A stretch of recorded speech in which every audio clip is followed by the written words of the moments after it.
نام کیا رکھا ہے؟ اہل قرآن. کہتے ہیں ہم قرآن کو مانتے ہیں، حالانکہ جو حدیث کا انکار کرتا ہے وہ قرآن کو بھی نہیں مانتا.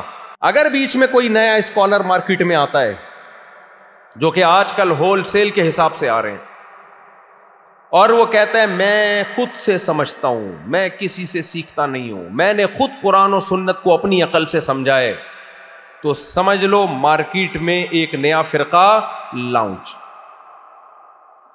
میں نہیں کہہ رہا مولویوں میں علماء میں 2 نمبر نہیں ہوتے، بھائی اگر 2 نمبر ہوتے ہیں تو 1 نمبر کو تلاش کرو، 1 نمبر بھی ہوں گے. یہ نہیں ہو سکتا. دیکھو نبی صلی اللہ علیہ وسلم سے صحابہ نے پوچھا، نبی نے فرمایا میری امت میں 73 فرقے ہوں گے، 72 جہنمی اور 1 جنتی. صحابہ نے پوچھا یا رسول اللہ وہ جنتی فرقہ کون سا ہوگا؟ ہمارے نبی اگر اس فرقے کا نام بتا دیتے تو کیا ہوتا؟ ہمارے نبی بتا دیتے اس فرقے کا نام شیعہ ہوگا، ہم سب کیا رکھ لیتے اپنا نام؟ شیعہ. ہمارے نبی کہہ دیتے اس فرقے کا نام بریلوی ہوگا، ہم سب اپنا نام کیا رکھ لیتے؟ میں ابھی ہری پگڑی پہن کے آپ کے سامنے خطاب کرتا اور صلو علی الحبیب بار بار بول رہا ہوتا. اچھی بات ہے، صلو علی الحبیب تو بولنا چاہیے، اور بھی بہت کچھ کرتا، ابھی میں سب کچھ کھلے میں نہیں بتاؤں گا. سب کچھ بتا دیا تو واجب الچماٹ بن جاؤں گا میں خود. اگر نبی بتا دیتے وہ فرقہ دیوبندی ہوگا تو ہم سب اپنا نام کیا رکھ لیتے؟ دیوبندی. اگر نبی کہتے وہ فرقہ اہل حدیث ہوگا تو ہم سب اپنا نام کیا رکھ لیتے؟ اہل حدیث. اگر نبی کہتے وہ سلفی ہوگا ہم سب کیا ہوتے؟ نبی نے نام نہیں بتایا کیونکہ نام رکھنے پر گورنمنٹ کی طرف سے کوئی پابندی نہیں ہے. سارے باطل فرقے نام بڑا خاندانی رکھتے ہیں، سلیکٹڈ چن کے نام رکھتے ہیں. جو سب سے بڑا فسادی ہوگا وہ اپنا نام امن خان رکھ لے گا. ہمارے میں ایک بندہ آیا ایسا باریک سا، بالکل ایک ہوتا ہے دبلا اور ایک ہوتا ہے باریک. باریک قمیض اتارے تو ایکس رے کرنے کی ضرورت ہی نہیں ہے، رپورٹ نظر آئے. نام کیا رکھا ہوا ہے؟ قیامت خان. اندازہ لگاؤ، نام تو کوئی بھی رکھ لے گا، سب نے اپنا نام. جو منکرین حدیث ہیں، حدیث کے حجت ہونے کا انکار کرتے ہیں، کتنے بڑے مجرم ہیں. نام کیا رکھا ہے؟ اہل قرآن. کہتے ہیں ہم قرآن کو مانتے ہیں، حالانکہ جو حدیث کا انکار کرتا ہے وہ قرآن کو بھی نہیں مانتا. لیکن نام کیا رکھا ہوا ہے؟ اہل قرآن. ناموں میں کچھ نہیں رکھا. اگر لیبل سے متاثر ہونا ہوتا نا تو مکھیاں متاثر ہوتی. میں بار بار ایک واقعہ بیان کرتا ہوں. ایک آدمی نے چاول کی بوری، چینی کی بوری پہ دکان میں چاول لکھا ہوا تھا. کسی نے بولا اندر اس میں چینی ہے، باہر لکھا ہوا ہے چاول. کہتے ہیں مکھیوں کو دھوکہ دینے کے لیے. تو مکھیاں اس لیبل سے دھوکے میں آئیں گی؟ نہ. لیبل سے، نبی نے لیبل دیکھنے کا حکم نہیں دیا. مکھی بھی لیبل سے دھوکہ نہیں کھاتی، لیکن انسان دھوکہ کھا جاتا ہے. نام کتنا اچھا ہے اس فرقے کا. اس لیے نبی نے اس جنتی فرقے کا نام نہیں بتایا. جیسے چینی کے اندر ایک خوشبو ہوتی ہے، مکھی وہ خوشبو دیکھ کے اندازہ لگا لیتی ہے کہ اس پہ پتی لکھو یا چاول لکھو، میری صحت پہ کوئی فرق نہیں پڑتا، اس کی خوشبو بتا رہی ہے کہ اس کے اندر چینی ہے. تو ایسے ہی جنتی فرقے کی ایک خوشبو ہے جو نبی نے بتائی، ایک علامت ہے جو نبی نے بتائی. جو اس خوشبو کو دیکھ کر اس فرقے کی طرف جائے گا وہ کامیاب ہوگا، اور جو لیبل دیکھ کے گمراہ ہوگا وہ ناکام ہو جائے گا.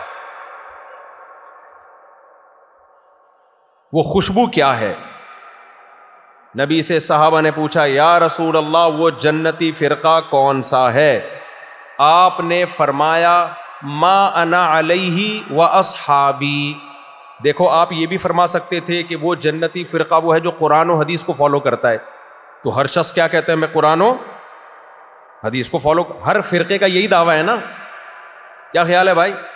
ہر فرقہ کہتا ہے میں صرف قرآن اور حدیث کو مانتا ہوں، اور اس کے نام پہ پوری امت کے خلاف فتوے دیے جا رہے ہیں. 3 طلاقوں کو 1 قرار دیا جا رہا ہے، حالانکہ کہیں بھی قرآن و حدیث میں 3 1 نہیں ہے، کہیں بھی نہیں ہے قرآن و حدیث میں. ہر آدمی اپنی تشریح کر رہا ہے اور پہنا رہا ہے امت کو. آیتوں کے نمبر یاد کیے ہوئے ہیں, حدیثوں کے نمبر یاد کیے ہوئے ہیں, اس حدیث کا مفہوم کیا ہے, صحابہ نے اس حدیث کا کیا مطلب سمجھا, اس سے کوئی سروکار ہی نہیں ہے. تو نبی نے اس فرقے کی جو جنتی ہوگا اس کی علامت کیا بتائی؟ یہ نہیں بتایا قرآن و حدیث, یقیناً قرآن و حدیث ہی پہ چلنے کا حکم ہے, لیکن اس موقع پہ آپ نے فرمایا ما انا علیہ و اصحابی, جس پر میں چلوں اور میرے صحابہ. کیا مطلب؟ قرآن کی وہ تشریح جو مجھ سے, میری حدیثوں سے میچ نہ کرتی ہو, میرے عمل سے میچ نہ کرتی ہو, قرآن کی وہ تشریح قابل قبول نہیں ہے. آج لوگ قرآن سے موسیقی کا جواز ثابت کر رہے ہیں. بتاؤ نبی صلی اللہ علیہ وسلم کے زمانے میں کسی گلوکار موسیقار کا نام بتا دو, کوئی بتا سکتے ہو؟ نبی کے دور کے کسی مشہور قوال کا نام بتاؤ. بنگلہ دیشی میں قوال کو کیا بولتے ہیں؟ وہ جو قوالی نہیں ہوتی, وہ جو کاکڑ دنہ ہوتا ہے, قوالی جب چلتی ہے نا شروع میں. ہاں, ہمارے ایک دوست آئے, مجھے کہنے لگے آج بیان میں کاکڑ دنہ ہو گیا. میں نے کہا کیا مطلب کاکڑ دنہ ہو گیا؟ کہتے ہیں قوالی جب چلتی ہے شروع میں سلولی, جوش نہیں آتا لوگوں کو, آرام آرام سے, پھر آخر میں کاکڑ دنہ ایک میوزک چلتا ہے, کاکڑ دنہ, تو وہ اس میں پھر لوگ جوش میں آتے ہیں, تیش میں آتے ہیں.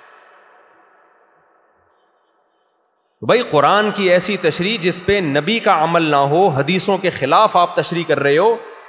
جو فرقہ قرآن کو حدیث سے ہٹا کے بیان کرے گا, اس حدیث کی روشنی میں وہ گمراہ فرقوں میں, وہ ان 72 فرقوں میں ہیں جن کے لیے جہنم کی وعید ہے. لیکن نبی نے آگے بتا دیا صرف حدیث بھی نہیں, ما انا علیہ و اصحابی, جس پر میرے صحابہ بھی ہوں. اس سے پتا چلا کہ جو صرف قرآن و حدیث کی بات کرتا ہے اور صحابہ کو سائڈ پہ لگا دیتا ہے, تو وہ قرآن و حدیث کی اپنی مرضی کی تشریح آپ پر تھوپ رہا ہے. قرآن و حدیث کی وہ تشریح جو صحابہ کی نظر میں ایکسیپٹیبل نہیں ہے, جس پر صحابہ نے عمل نہیں کیا, وہ تشریح قابل قبول نہیں ہے. سمجھ میں آ رہی ہے بات؟ تو صحابہ کو بھی بیچ میں لانا پڑے گا. ہاں, اگر صحابہ میں ہی پھر کچھ مسائل میں اختلاف ہے, صحابہ کرام میں ہی اختلاف ہے, ایک نے ایک حدیث کی یہ تشریح کی, دوسرے نے دوسرے حدیث کی دوسری تشریح کی, پھر دونوں تشریحات کو, دونوں باتوں کو ہم اللہ کی نظر میں درست مانتے. صحابہ کرام کے سامنے رفع الیدین کرنے کی حدیثیں بھی تھیں, نہ کرنے کا عمل بھی تھا. کچھ صحابہ نے کیا, کچھ نے نہیں کیا. ہم دونوں کو کیا سمجھتے ہیں؟ بولو ٹھیک. لیکن 3 طلاقوں کے مسئلے میں کسی ایک صحابی نے 3 طلاقوں کو ایک نہیں کہا. کسی ایک صحابی سے ثابت نہیں ہے کہ رمضان آیا ہو اور مسجد میں 8 رکعت تراویح کسی صحابی نے پڑھی ہو.